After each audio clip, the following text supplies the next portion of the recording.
Hello, you're back watching the Single Malt Review, and lately we've had some requests to look at some of the more sort of mainstream blended Scotch whisky, and we're happy to oblige. And we have one of the most popular, one of most the famous. one of the pillars of Scotch whisky, one of the all-time sort of standbys, I suppose. There was also a request for more cats, so this episode is brought to you by Charlie, who is a bit better behaved, so he can stick around for a wee bit if he's good. So yes, Famous Grouse needs no introduction, but I'll introduce it anyway. It's an Edrington Group whisky. So Edrington's kind of they're kind of the company that aren't Diageo. They're sort of the other big one, and they're quite an interesting company.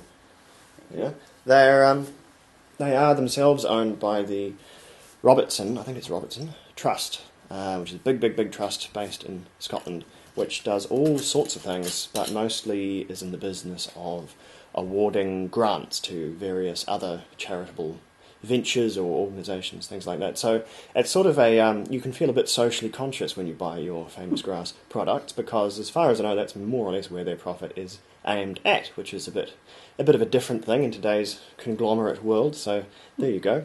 As for their portfolio, which will secondarily shine a bit of a light on for what might be in here, they don't own many distilleries, but the handful they've got are pretty valuable ones. They've got a strong hand of distilleries there, which include the Macallan, which is a good one to hold, Highland Park, another pretty classy one there, and ones that escape me, Glenrothes, I believe, yeah. And they do have one other one in there, which someone will tell me in the comments. I am resolutely sure of. So, exactly which ones of those are in there and in which quantity, we will just have to hazard a guess on. But the thing that will be mostly in there will be blended whisky, of course. So, let's dig in and see. Also needing no announcement, coloured, chill filtered, 40%. You know, it's one of those blends. It's always going to be these things. We'll just get over that, and we won't dwell. Now, Famous Grouse typically favour a sweeter profile? They do. They're sort of they're one of the heavier bodied blends, I suppose. They're not going for sort of crisp, light and fruity. They're going for more of a, you could almost call it a Highland character, as far as a blend can ever, really have a regional character to it, and that sort of lends some credence to the fact that they will certainly suggest that there's some quantity of Macallan in there, and that's a very, very high-bodied, heavily bodied whisky. So yes, let's see what we can find in here. Pretty grainy on the nose. A touch of the petrol about it. Pretty grainy and pretty young. But beyond that initial harsh acetone petrochemical thing, there's some fruits, some sherry. Yeah, there is a slight. It's one grain whisky where you can actually, or at least convince yourself that you're smelling a little bit of sherry matured spirit in there somewhere. I don't think it's a lot, but it's enough to sort of raise its head there and get a wee bit of notice. There's a lot of sort of chewy toffee on there for me. That's probably the primary note for me. It's sort of a bit of caramel, a bit of hokey pokey. Yeah, kind of that rich, pretty sugary, caramelly toffee, more toffee for me. Sort of something chewy chocolate bar. And a little bit of more sour fruit, maybe some grapefruit or feijoa. Well, that might be past me at this hour in the morning or early afternoon at any rate. But there's, I think maybe just around the edges, there's a little bit of spice, cinnamon and whatnot, and that's probably the extent of it as far as my taste buds go. But we'll olfactory nodules anyway. Taste buds, we'll see coming up next.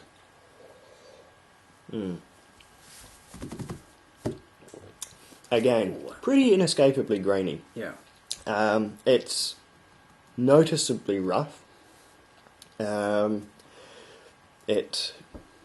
sort of two types of whiskey for me. There's whiskey that warms on the way down, and whiskey that kind of burns on the way down. I visualise them with a different kind of edge on them. Some whiskies have a quite nice smooth rounded edge. Some whiskies are sort of serrated, and this one kind of gives that impression. It does not go down particularly smooth. Yeah, it's very prickly. It kind of rolls across the tongue like some sort of liquid hedgehog. And then, it's quite rough, quite fiery on the throat, despite the modest 40% bottling strength. Flavours, though, there's a big hit of grain spirit. It's very youthful, it's very sharp, and a little bit acid, I'm finding. I don't know about acid. Acid, it's in whiskey, acid's a little bit difficult. It's more of a presence of is it mouth-watering kind of a thing, or is it not? If you're actually getting if there's a burning, like an acidically burning quality, that's probably more to do with the extremely young grain spirit in there. It's more of the flavour that's bringing that to mind.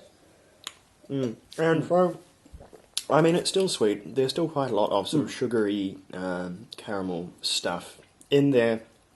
I can't say I really like drinking it neat particularly, and it's not light enough to throw a bunch of ice in there and drink it like that. Where this does have a bit more worth, at least to me, is in mixing. Because it has this big sort of heavy body, it makes a pretty decent mixer for whiskey cocktails. Basic whiskey cocktails. It will make a pretty solid old-fashioned, although I would pretty hesitate to make old-fashions with something this low strength, but, if you're into that, you can make an old-fashioned with it. You can make a Manhattan style thing, Rob Roy, because it has that there's enough body. It won't just go to pieces once it gets a wee bit diluted and once it gets mixed. And that's probably where I would apply.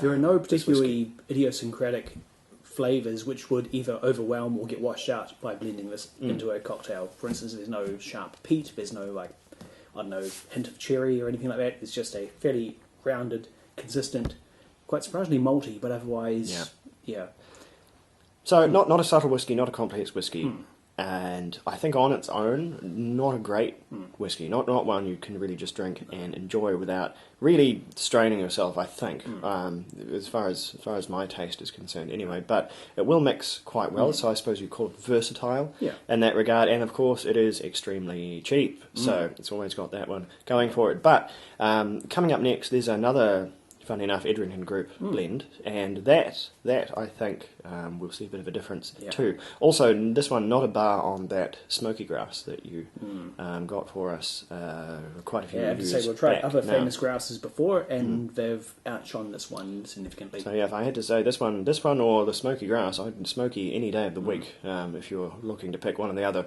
smoky will obviously cost you a bit more, but I not think by much though. It was still a very, very affordable blend. Definitely reach for the smoky in that case. I certainly will be in the future. But anyway, this was the famous grouse. I hope that was useful. Well, do we want to give it scores? Oh Christ!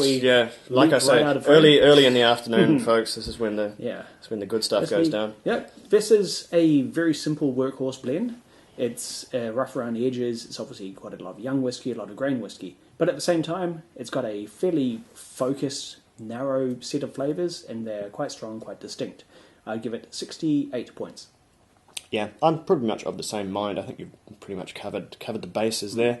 I'm not going to go too far. It's 66 for me. It's there, it's present. It just doesn't move me in any particular way. You can do things with it. It won't do too much on its own, but then it's possibly not what it's here for anyway. All right. Well, moving swiftly along. Hopefully, I'll be more awake for the next one. This should get to work on my audio-visual senses, and we'll look at something not a whole lot more exciting, but a wee bit more, coming up right next. So stick around. Cilantro.